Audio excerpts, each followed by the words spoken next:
Le procès de Nabila est intervenu le jeudi 19 mai 2016 à Nanterre, la jeune femme étant jugée pour des actes survenus en novembre 2014.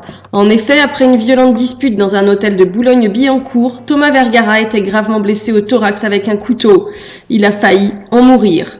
Nabila a été donc jugée et encourait jusqu'à 7 ans de prison et 100 000 € d'amende.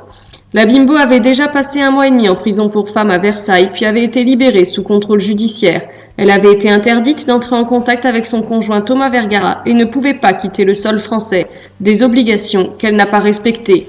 Le tribunal s'est également penché sur des faits survenus en été 2014 où Thomas avait été blessé au dos par un couteau également. Le jeune homme assure être tombé sur un ustensile après un barbecue, mais les enquêteurs avaient soupçonné rapidement la star de télé-réalité. Thomas Vergara, également présent au tribunal de Nanterre hier, assure avoir pardonné à sa petite amie et ne veut faire aucune demande de réparation. Nabila, de son côté, a prononcé ses premiers mots à la barre, reconnaissant sa faute.